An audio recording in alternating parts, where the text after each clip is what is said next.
Yoga Yoguismo, página 503. Es bien sabido que el hecho de ser un humano nos permite la liberación y que la sola condición de hombre nos proporciona el privilegio de esa evolución, puesto que los dioses mismos están obligados a encarnar en la cadena de la humanidad para completar la evolución y reunirse a la unidad creadora. Cada hombre, cada cosa posee un genio, un dios protector, y existen ritos especiales para dar vida tanto a las cosas como a los seres. De hecho, todo está en vida y basta despertarla, así como la fuerza energética llamada Kundalini se encuentra presente en perfecta existencia, pero adormecida, y es la yoga el medio de despertarla para hacerla vivir verdaderamente y que pueda reunirse a su verdadera conciencia, la existencia eternal. En la página 514 del Yug Yoga Yoguismo dice: ¿en qué forma se opera esa transmutación? ¿Por dónde debe comenzar la disciplina para transformarse y con cuál energía se va a trabajar la gran obra? Más adelante continúa. Así pues tenemos conservación, alimentación, procreación, un inspirar, una retención y un expirar. Es en cierto modo un sistema respiratorio, nuevamente el soplo, el elemento aire, el símbolo de la H. Se aspira la vida por todo el ser, se desea permanecer atado a ese principio de ser, y por ello no solamente se posee un instinto de conservación, sino que también se tiene cuidado del cuerpo para conservarlo lo mejor posible en las condiciones requeridas para que pueda servir de vehículo, y por último, esta energía acumulada demanda una desobstrucción, un escape hacia algo que conservará la idea de preservación, ya sea personalizándose en las consecuencias de una concepción física y biológica como es por medio de un hijo, o psíquica y psicológicamente a través, por ejemplo, de una idea que se manifiesta por medio de la filosofía, del arte, etc. Más adelante continúa. Finalmente, en lo que toca a las necesidades sexuales, son todavía mucho más diversas. Si la necesidad de luchar para conservar la existencia es idéntica para casi todos, por no decir que para todos, y la necesidad de alimentarse ya admite bastantes diferencias, en lo que se refiere a materia sexual, lo que es urgente para unos resulta anormalidad para otros. Sobre todo hacia estas consideraciones es pues que todas las psicologías han dirigido sus investigaciones. La cuestión sexual se encuentra en la base de todas las psicologías, y no insisto para hacer valer el caso en materia religiosa, puesto que todas las sectas, incluyendo las cristianas, contienen en su base una problemática sexual. La vida sexual ha llegado a ser un misterio para cada quien. El mundo habla de luchar por la vida, del mantenimiento por la nutrición, pero jamás del problema más importante, el sexo. Sexo, del latín secus, yo corto, separación, expresa la idea de una diferencia de género. Esta diferencia no existe en espíritu, sino solamente en la encarnación carnal, y entonces diremos a la manera de una discípula que me escribió últimamente: ¿deberemos procrear siempre de la misma manera? La idea general está limitada a poseer esta única salida.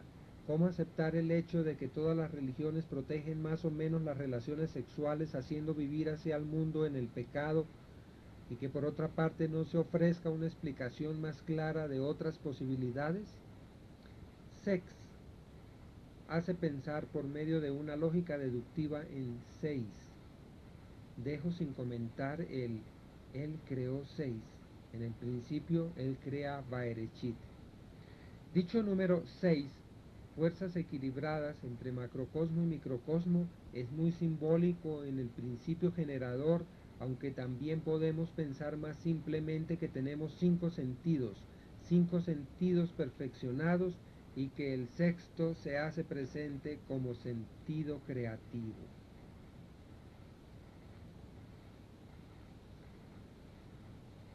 Dice más adelante, el sexto sentido, el sentido de la creación, debe estar especialmente en la carne, una vez que se sabe que el espíritu es creativo.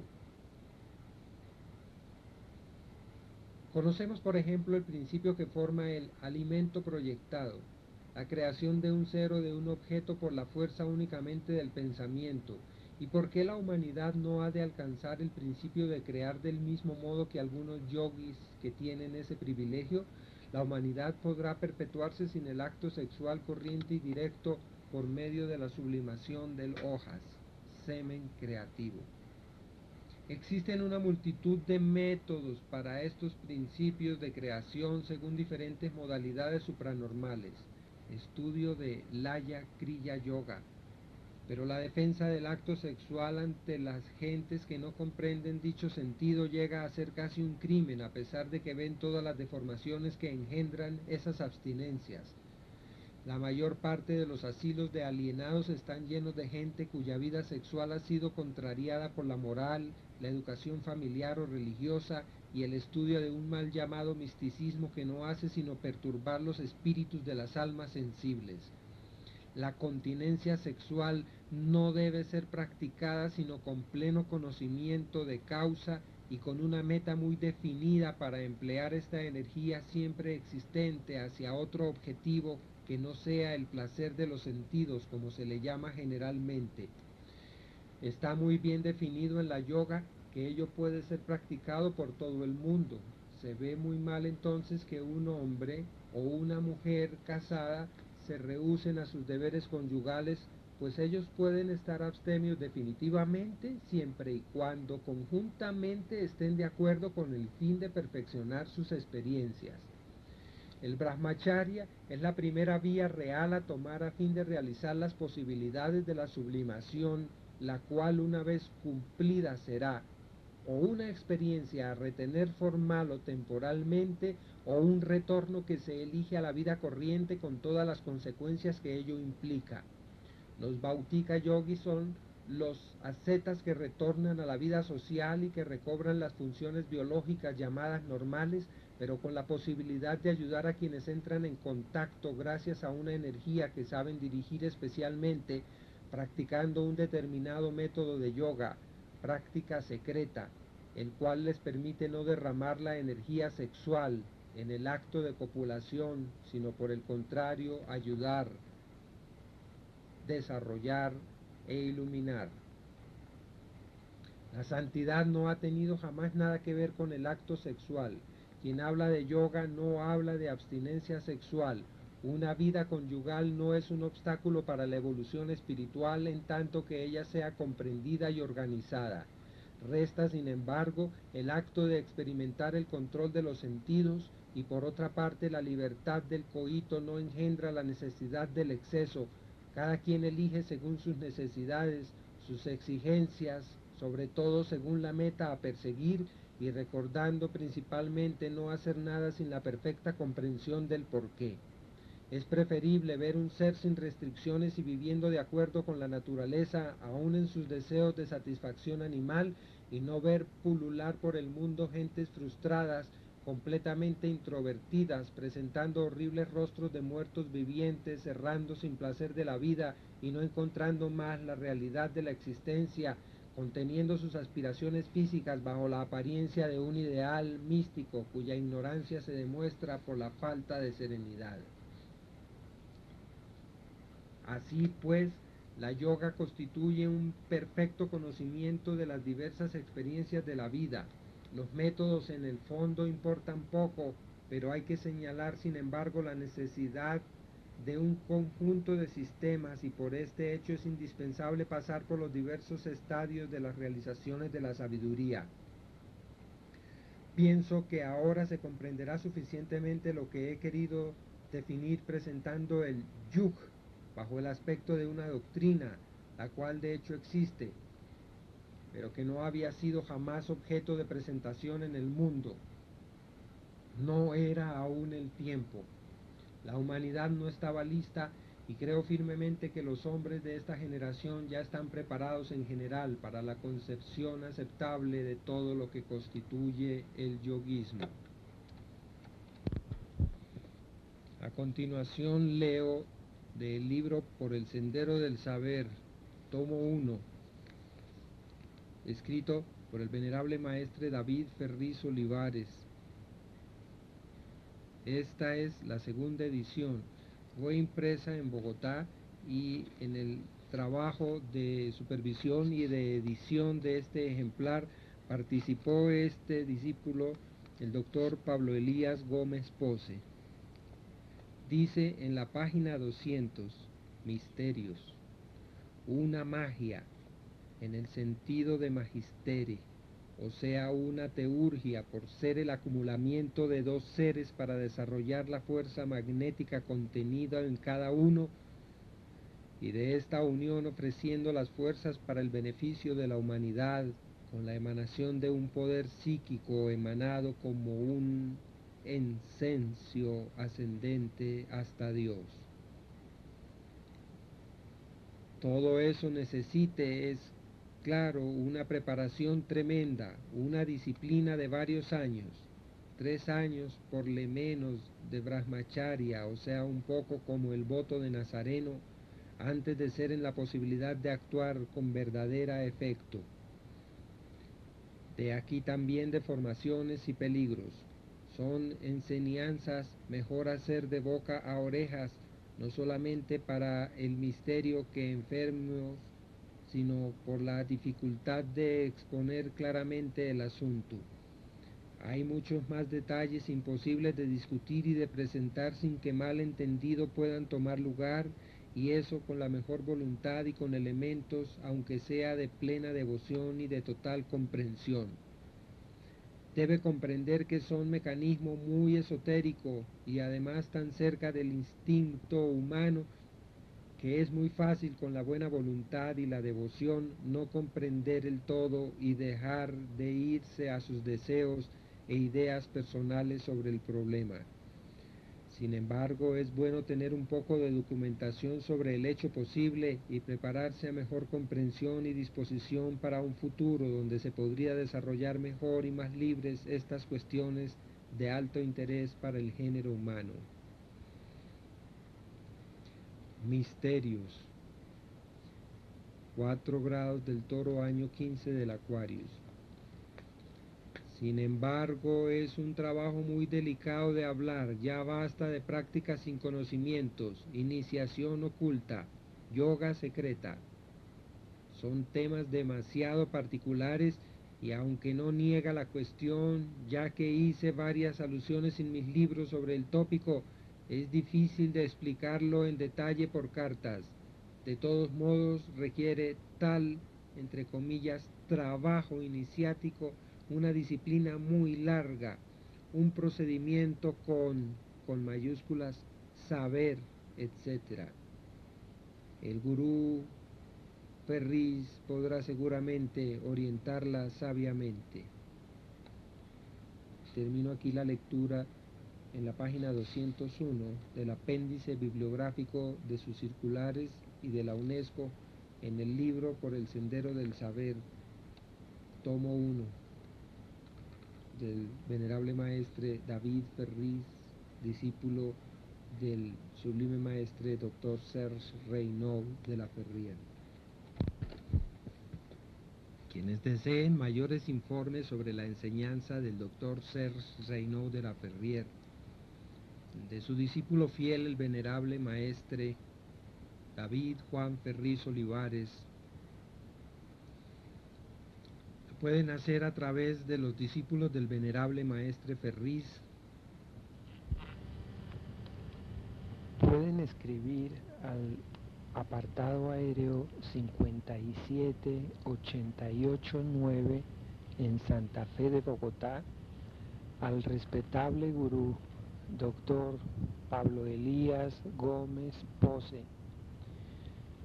Pueden dirigirse también a través del teléfono 232-6996 o del teléfono 9333-46894.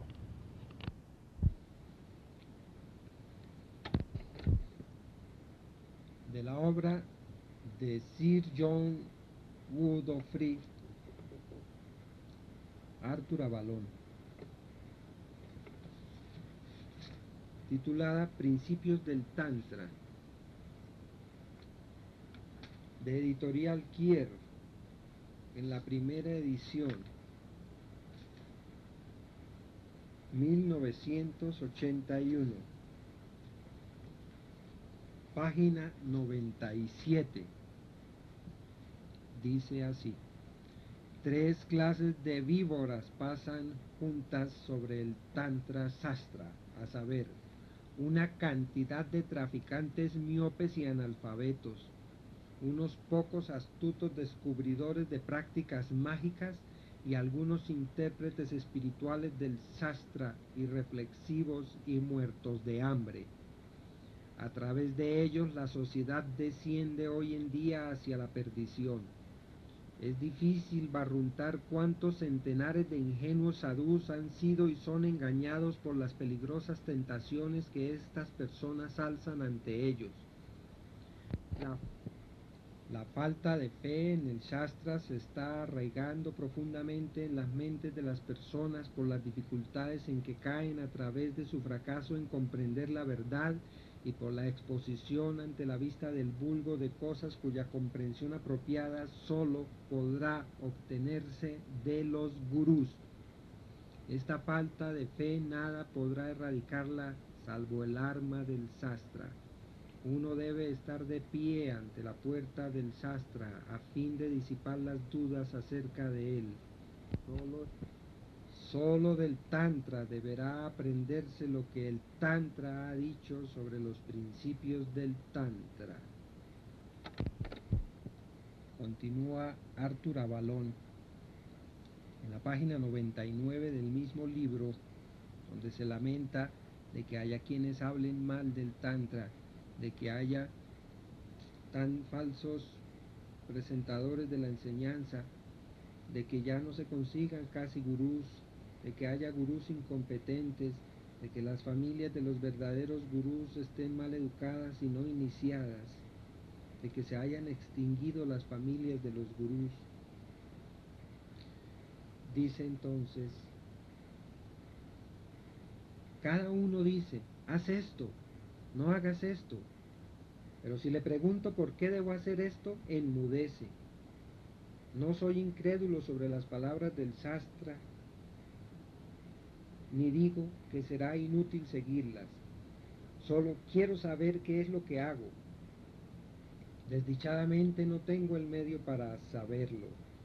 Sobre la elevada cabeza de la alta sociedad actual ha caído semejante rayo destructivo que no solo la gente ignora que el Mula Mantra de Ishtadevata, el Devata del culto personal, tiene un significado, sino que muchos son hasta contrarios a creer que tenga uno.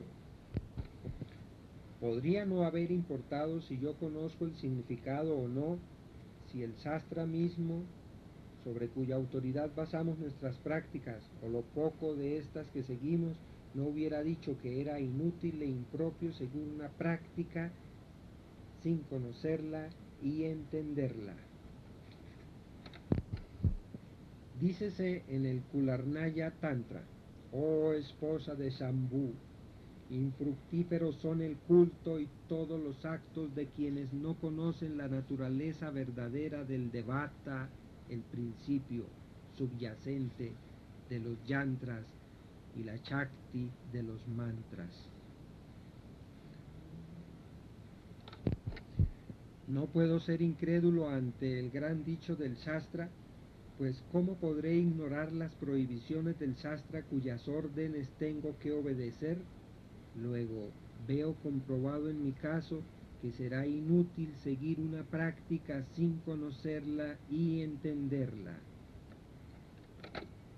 Siento vivamente cuán inútil es seguir una práctica religiosa sin entenderla. En consecuencia, la prohibición deberá ponerse en práctica y a fin de hacerlo deberá conocerse y entenderse la cosa.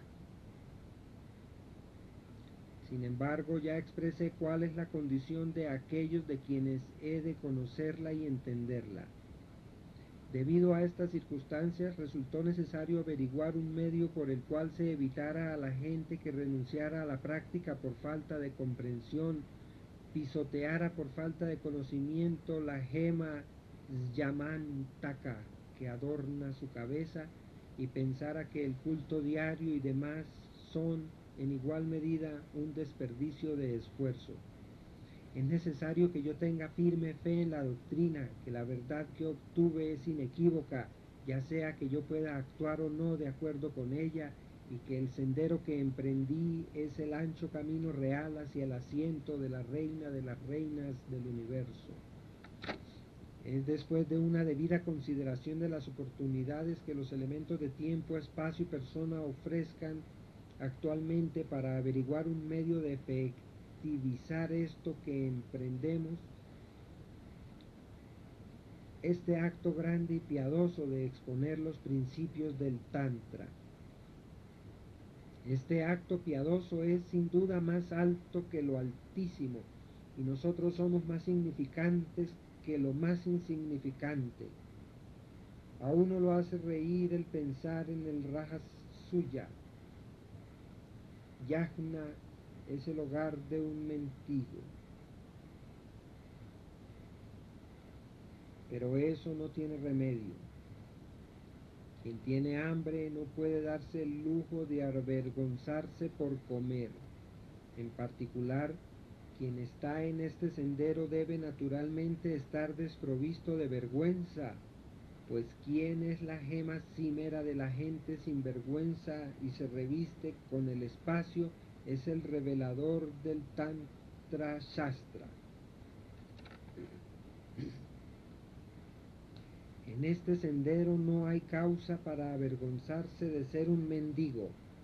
Quien mostró el sendero realizando este Rajasuya Yajna es él mismo la gema cimera de los mendigos. A pesar de ser él el rey de reyes de los tres mundos, él es eternamente un mendigo ante la puerta de Annapurna, la madre del universo. Siendo el más humilde de los siervos de semejante maestro mendigo de renombre mundial, ¿por qué debería yo avergonzarme de mendigar? La mendicidad es el tributo que hemos de pagar a nuestro rey. El principio fundamental de nuestro culto es adorar a la Madre con las limosnas de ella recibidas, adorar al Ganges con el agua de éste. Si uno ha de llamarse mendigo o avergonzarse de esto, entonces no sabemos quién no es mendigo y quién no se avergonzará. Los tres mundos mendigan y nadie hay salvo Hadya Datri para dar limosnas. Directa o indirectamente ella es la única esperanza. En consecuencia, confía en que la Madre Annapurna, que mora en los corazones de todos los sadhakas y que es la inteligencia que opera al instrumento jiva, llenará esta escudilla mendicante nuestra con los restos de su comida. Por la bendición del Padre del Universo y por la gracia de la Madre del Universo, incluso en una casa indigente como la que poseemos, el Dakshina final del Rajasuya, del Tantra Tattva, será puesto a los pies del loto de Dakshina, la Devi graciosa. En la página 263 del mismo libro, la acción ritual es fútil si al cumplirla uno ignora la verdad suprema, que es destruir los lazos que surgen de la acción. Si no sé mediante qué proceso esta imagen de tierra que adoro se transforma en una imagen plena de conciencia, entonces mi adoración de la imagen es adoración de la tierra. Por tanto, el Shastra ha dicho que sin conocimiento ninguna cantidad de severas austeridades capacitará a uno para que vea a la forma verdadera de la que es la encarnación de todo el conocimiento espiritual e intelectual. Es la vista de ella sola la que libera a uno de la esclavitud. Quien carece de tal conocimiento no está en consecuencia calificado para adorar las imágenes. Sin conocimiento, ni el ascetismo ni el goce del placer mundano podrán dar la liberación. Para ilustrar esto, Bhagavan ha dicho: si el cumplimiento del karma solo, sin conocimiento del Brahman, puede dar la liberación, entonces los que mediante ayuno redujéronse a esqueletos y los que mediante gula se volvieron panzones, podrán obtener la liberación mediante una abstinencia e indulgencias semejantes. Pero, ¿en verdad están realmente liberados? Si el mero cumplimiento de un voto de vivir del aire, de pasto, de particulitas de arroz o de agua puede dar la liberación, entonces las serpientes, bestias y aves y los animales de las aguas que viven de tales cosas también podrán ser liberados a pesar de la ausencia de conocimiento.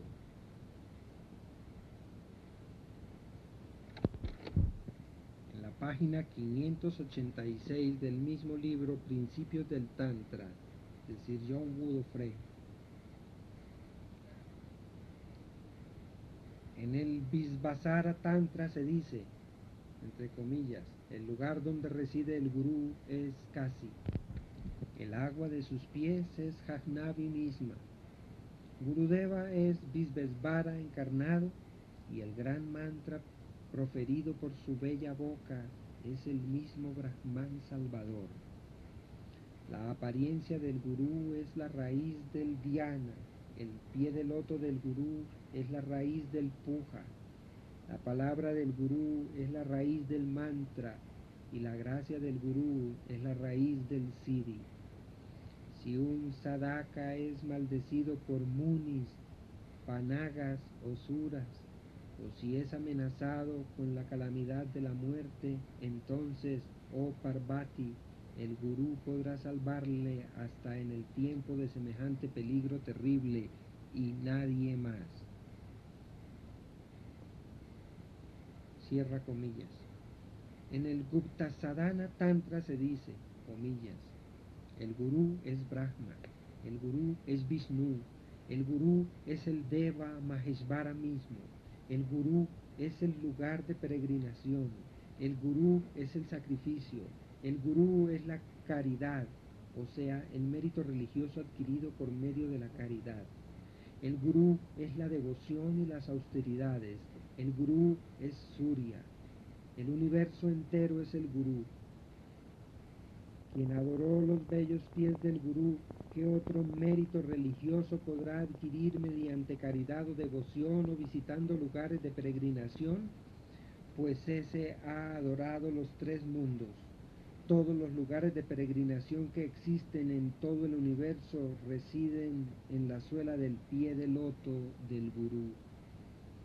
Brahma, Vishnu, Rudra y Paramesvari, Parvati, Indra y otros devas, yakshas y otros seres nacidos de devas, Pitris, Ganga y otros ríos sagrados, todos los Gandharvas, reptiles, montañas y otras cosas móviles e inmóviles del universo están eternamente asentados en el cuerpo del gurú. En el mismísimo instante en que el gurú está satisfecho, también ellos están satisfechos.